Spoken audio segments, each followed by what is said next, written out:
Okay, let's start the final session of today. Our speaker is Romuald Janik from Krakow, and he'll speak about the Ising model, gravity, and the black hole information paradox. Okay, thank you very much. So first I'd like to thank the organizers for allowing me to present this work. So of course, the main topic of my talk is the Ising model, which is arguably the most famous exactly solvable system in statistical physics. And of course, the corresponding conformal field theory is also exactly solvable, and it's basically the simplest possible CFT that we have at our disposal. So one could think that if it would have a holographic dual, then one could imagine that this holographic dual would be extremely quantum because it's C equal to 1/2, as fast from C infinity as possible. So it would be like a kind of quantum soup and so on, so very difficult to interpret. So what I would like to try to convince you during this talk is that if one looks at a specific observable in this theory, then one can really extract some insight into quantum gravity with matter in this context, which might be relevant for the black hole information paradox. Okay, so the outline is as follows. First, I'll give some motivation. So here I would like to define what I mean by gravity and also motivate the setup that I will be using. Then, of course, I will have to address the question, do we have holography for various minimum models at all? And of course, here by holography, I do not mean classical holography, but on a fully quantum level. So it's a dual description, which may be completely quantum a priori. Then I will discuss this particular Ising model observable, which to some extent agrees very nicely with black holes and black hole physics, but also it exhibits some completely strange properties. And then I would like to try to give an interpretation, bulk gravity interpretation of both of these properties and give some conclusions. So, of course, the main point is to use holography, use ADS-CFT as a tool to learn about gravity. So we are using the equivalence from QFT on the boundary to the bulk theory with gravity. So here, first of all, I have to specify what do I mean by gravity here. So here, gravity, if one follows this route, means that it's really a subsector of bulk theory, which is dual to the energy momentum tensor. So this gives for us really a definition that what holography means by gravity. So at this stage, therefore, I will not take any presuppositions about what gravity should look like, but just try to extract from the QFT, from the CFT, what properties will appear. So one consequence of using this route is, in fact, that generically this is not pure gravity, but always it's a gravity with matter, with a specific matter system. And ADS-CFT provides, in principle, a fully quantum definition of the specific gravity plus matter system.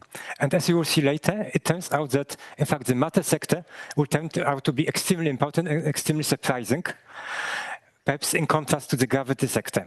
So, what will turn out to be the most interesting is how gravity and matter together interact within ADS-CFT and following the constraints of ADS-CFT. Okay, so why is this difficult?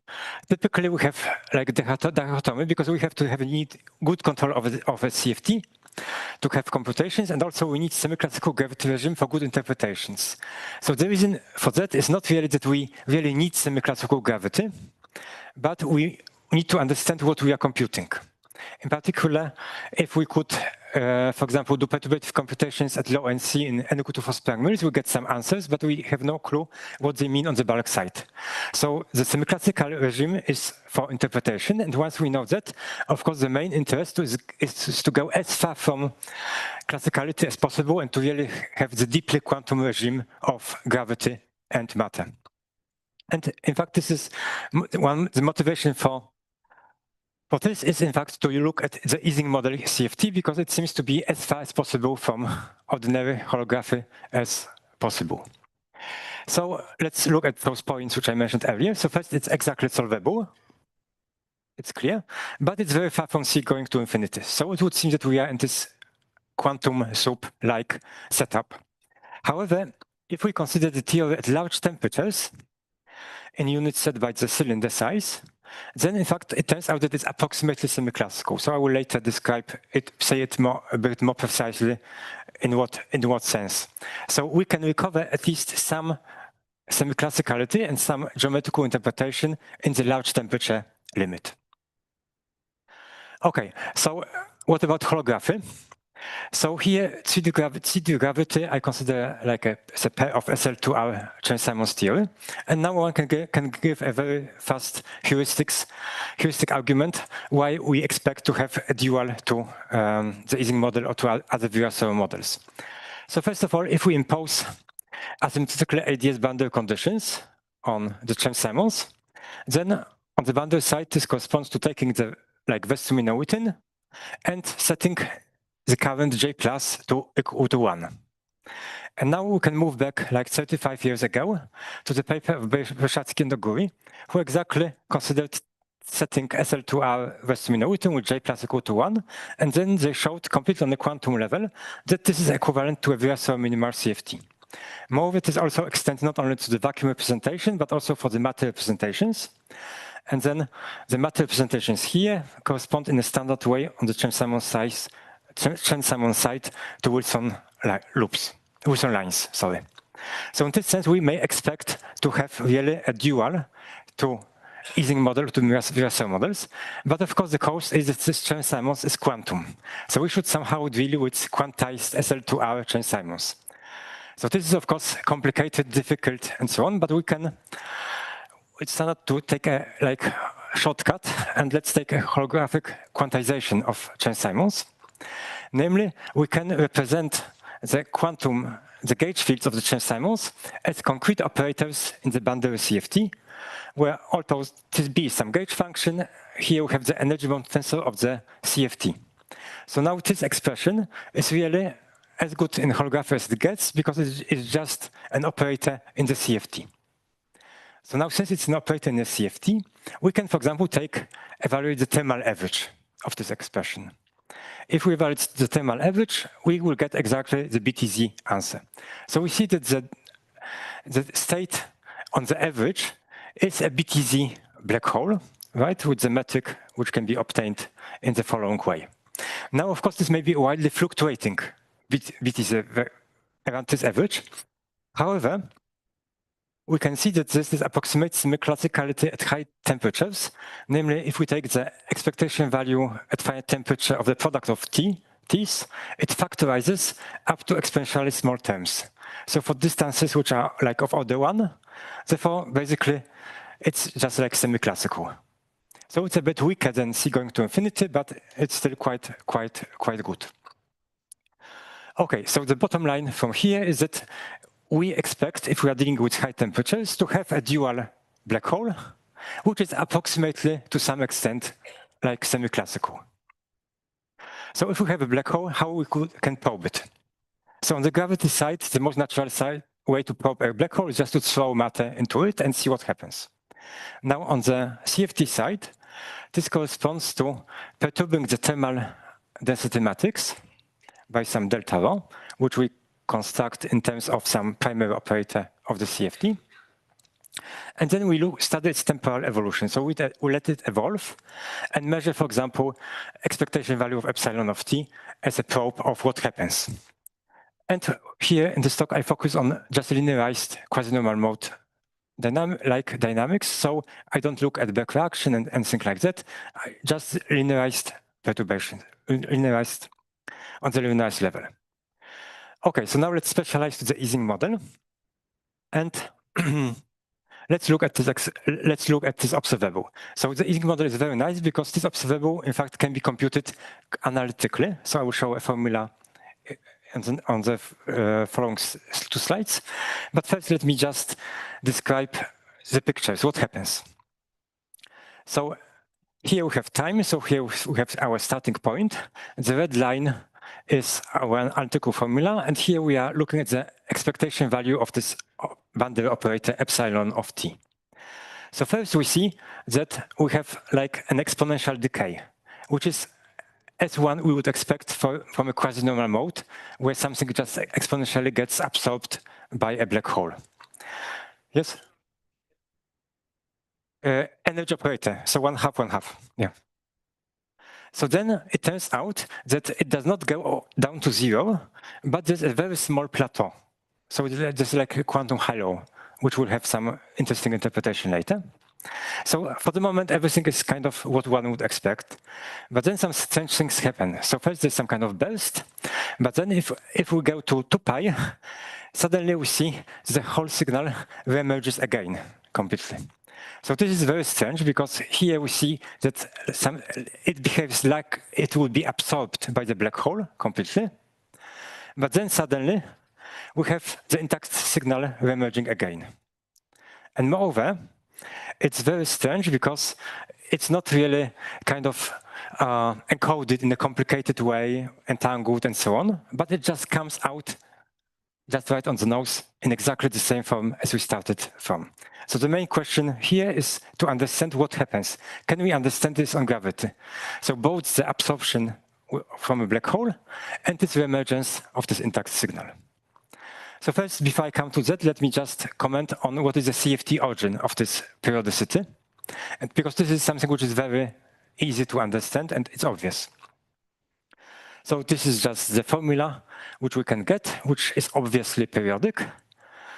But looking closer, we call that if we are on a circle of 2 pi, of radius 2 pi, then the level spacing is just 1. Therefore, if you take an evolution with respect to 2 pi, it's just identity, right? So therefore, this time of periodicity is just the inverse level spacing. And of course, it also corresponds to the boundary graviton. So therefore, this is like quantum gravity-like effect, which depends on the spacing, quantized spacing of the levels of the graviton, where we have a recovery of the whole signal again. T is real, it's physical time.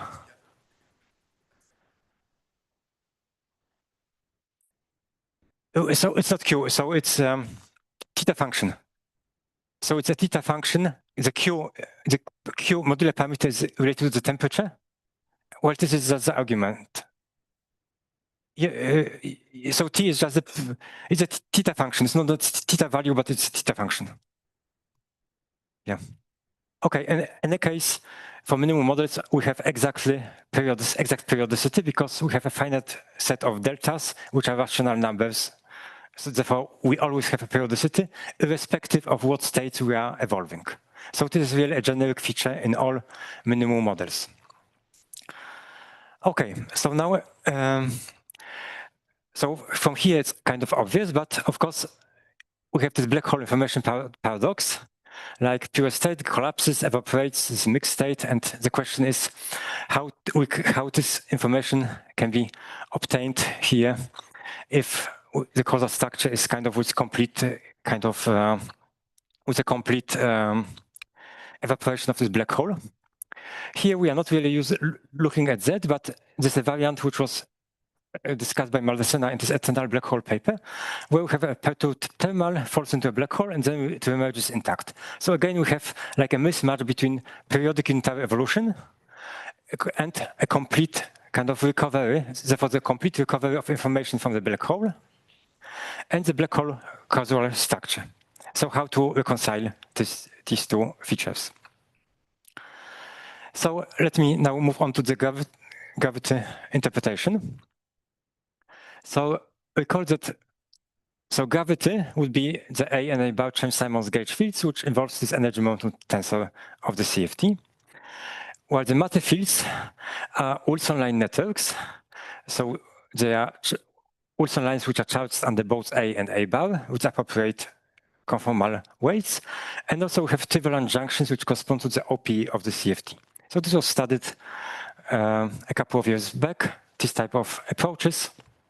But it was not used for finite temperatures. It was usually used in the C going to infinity limit. So here, instead, we are just using the same kind of formalism, but at finite temperature and low central charge. Okay, so if we look at the quasi-normal mode regime, then basically the answer can be obtained from a two-point function of epsilon operator. So this is the boundary. This is the singularity of the Chern-Simons solution. And here we have the Wilson line of A, this similar one of A bar, the Hermitian conjugate, going like that. And now if we evaluate it by exponentiation of in the thermal density matrix, we get this type of answer, which behaves like an exponential e to minus 2 pi temperature times T. time. And of course, it agrees with the quasi-null mode of the appropriate BTZ black hole. So we have in this way this complete absorption of the signal as we would expect. Now, the plateau is more interesting because it is no longer universal. Because here we use the fusion rules, namely that epsilon can split into sigma and sigma, and then sigma this loop can encircle the singularity in order for it to be non-contactable, and then go here again and go down. And here one can evaluate the magnitude of the sigma loop, and it turns out to be like E2 minus pi squared over 2 times temperature. And this, of course, agrees with the CFT answer exactly. So the prefactor here is a bit more complicated. Now, the sigma loop is really reminiscent of a scalar loop around the horizon, which was evaluated by Krauss and Maloney, which is given by this formula. And if you plug in delta equal to 1/8, one gets exactly the same answer. So again, here we see that both the quasi-normal regime and the plateau in the Ising CFT can be understood very well in the gravitational black hole interpretation. And sigma loop is a quantum matter effect in the BTZ black hole. Okay, so now the periodicity, which is the main puzzle. So here, of course, we should include now windings and sum over the windings. If we incorporate anti-holomorphic part, we get this type of formula. And this, in fact, agrees with the scalar Green's function from the BTZ black hole to methods of images, but it doesn't reproduce periodicity. This is natural because if we have a scalar field, it gets absorbed into the black hole and it doesn't reemerge again. So something is wrong. But now recall that we have an exact solution, exact formula for the two-point function in the Ising model. So we can just look at this solution and see what is its high temperature limit. And it turns out that it's something like that. So you see that here we have exactly similar kind of formulas, but we have different independent windings. So from this answer, we can read off what are the allowed windings of the holomorphic and anti-holomorphic Wilson lines.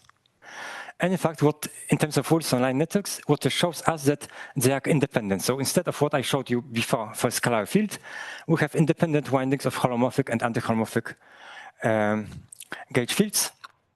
And in fact, CFT forces us to pick this choice. And this gives for us the recovery of information from the black hole.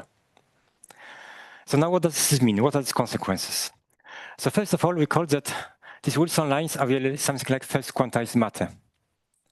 So what this really shows us is that the matter field, which is dual to epsilon, is not a single scalar field, but rather it's a pair of fields. One of them interacts only with A and the other with A bar, because they can just wind independently. Now, this looks technical, but it has a clear consequence. Namely, recall that in Chern-Simons gravity, the metric and the horizon, the causal structure, is encoded only in both A and A bar. So if we have a field which couples only to one component, one gauge field, it just ignores, it does not know about the horizons. Right? So this is extremely surprising. So somehow we see that the CFT forces us to have this type of very strange matter field coupling. So basically this black hole information paradox is no longer a paradox because somehow this causal structure is not like a crucial ingredient of the formulation. However, for small times and zero windings, right, if there would be no singularity here, of course we could just deform this line to this situation, and the system would just evolve like with an ordinary scalar field. So just like ordinary gravity that we would expect. Okay, so some further comments. So first, the very strange surprise which came from this computation is that evading this paradox is not due to some mechanism within gravity, but rather with the specific properties of coupling of matter to gravity. Secondly, so the role of the Chern-Simons gravity, in fact, makes this possible because the metric is not a fundamental object in its formulation. Right, so one can imagine if you have a pair of Chern-Simons to have a coupling of a field to one Chern-Simons and a coupling of a field to another Chern-Simons. And it's very natural if we forget about this interpretation of metrics. Finally, I gave here the argument using this Ising model, which is extremely quantum, but one can argue that this should hold for any two-dimensional CFT, also for large central charge. And one can argue that from properties of like torus blocks. Namely, there's always like a universal pair of torus blocks which would contribute to a two-point function at finite temperature. And each of the holomorphic parts is individually quasi-periodic, so periodic up to some simple phase factor. So therefore, the only way to ensure this independent periodicity is to ensure independent windings of the holomorphic Wilson lines and the anti-holomorphic Wilson lines.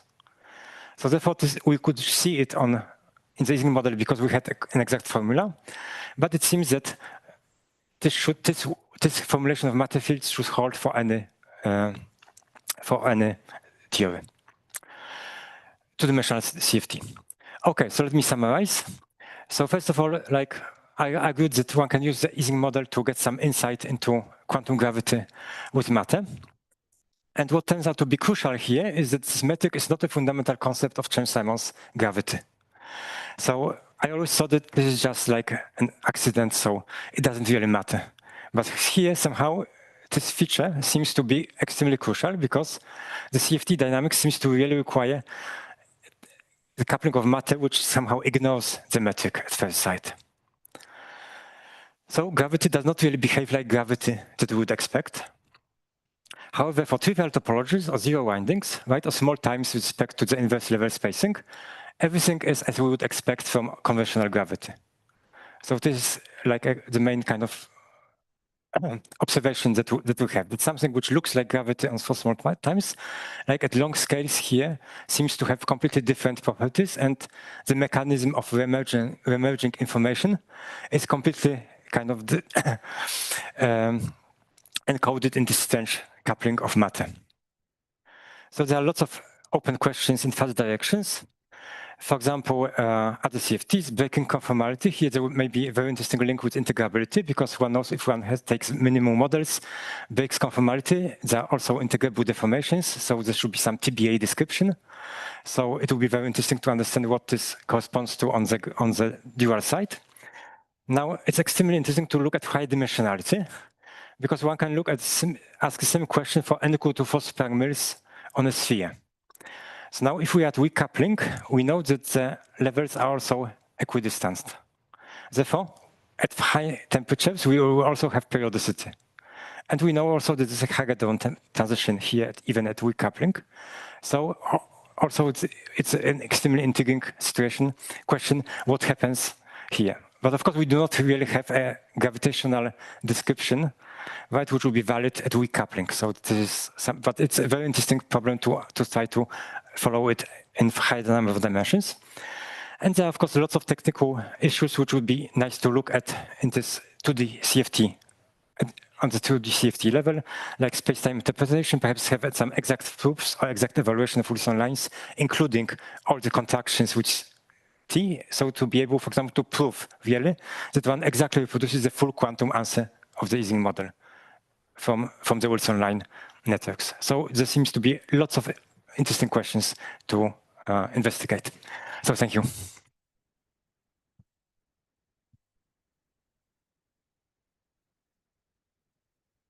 Thanks, question. I have two questions. You indicated that in the case of the Ising model, you get this periodicity because the spectrum is rational. Yes. What would happen if the CFT is not rational? That's one question. Yeah. And the other is, it has to do with specialties of three-dimensional gravity, because as you know, if you try to couple a point particle, you cannot do it in the formulation that you have. Yes. Mm-hmm. So how important is this in the story? Okay, so I would say that, so in general, like, I don't expect to have periodicity, but I expect to have like this type of behavior, that there will be some contribution which will be periodic, but on top of it, there will be lots of other contributing torus blocks, right, which would break this periodicity. However, the conclusion that there should be independent windings would hold. So for me, the main conclusion is this independent windings.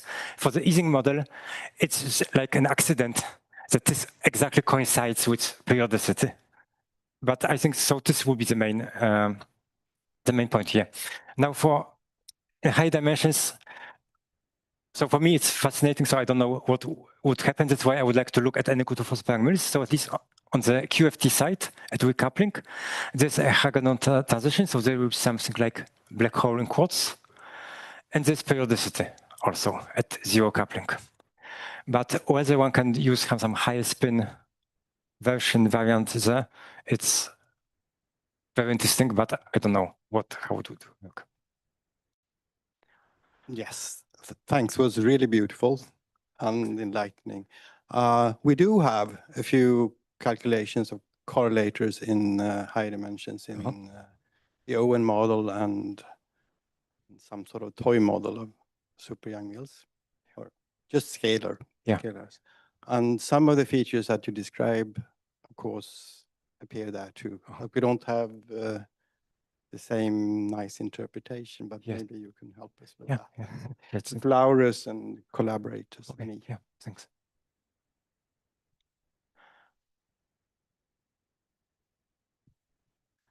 Thanks. It was a very provoking talk. This independent winding that you're discussing, if you have a 2D CFT with a large central charge, will that be suppressed by 1/c? And if so, how? I don't think it will be suppressed. You think it won't be suppressed? It won't be suppressed. But so because I think like this, right? Of course, I don't know what is the magnitude of those conformal blocks, because I never saw the computation of those. The reason I ask is at large C, you do expect a gravitational interpretation. Things become closer and closer to a notion of a metric. Well, but I guess that here, I would say that, so my suspicion would be that like this would still kind of hold, but this would be swarmed by lots of other interactions between lots of other primaries, because there are lots of primaries and so on with lots of non-zero OP coefficients. And all of those will kind of swarm this contribution. If you can average, this thing will be suppressed. It will be smaller, yes. It will be smaller than, So what is your interpretation of the burst after half the period? Of this burst that you showed after half the period? So in fact, it seems to, it would come from this graph. However, from this graph, this is the plateau. Yes, so this is the plateau, but the plateau, so here I couldn't compute the prefactor, the coefficient. To get the coefficient, one would definitely have contributions from contractions here, along those different lines, but they are kind of localized. So to get the burst, one will have, I think, contractions between those lines here, definitely. So it will be very interesting to get, but so they should follow from here, but one really needs to go beyond the classical evaluation. Thanks for the talk. I got confused in the beginning. So when you mentioned Bersatsky-Oguri, when you do the Hamiltonian reduction, you actually land in the irrational range of central charges. So central charge is bigger than 25. So you never land on a Virasoro minimum model. To land on it, you have to start with SU2 at admissible level. So I'm wondering what the motivation is.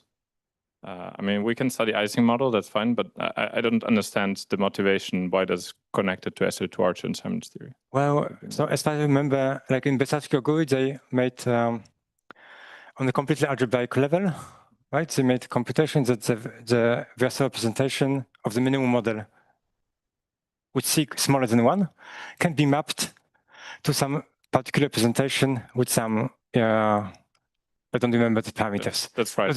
So they may be a bit bizarre, those parameters on the level of the semi-Norditan, but still they exist. And then one has exact matching between the homology of BST and this one. So it is the claim of, I would say that like the claim of Bersatsky-Oguri was that there's a hidden SL2 symmetry in a conformal field theories. In fact, a posteriori, I would say that this hidden SL2 symmetry is just kind of dual gravity, like holographic gravity. So like it's kind of presupposes or precedes ADS-CFT in a beautiful way. Thanks. Okay, I think we have to postpone the rest of the discussion to later. Thanks a lot.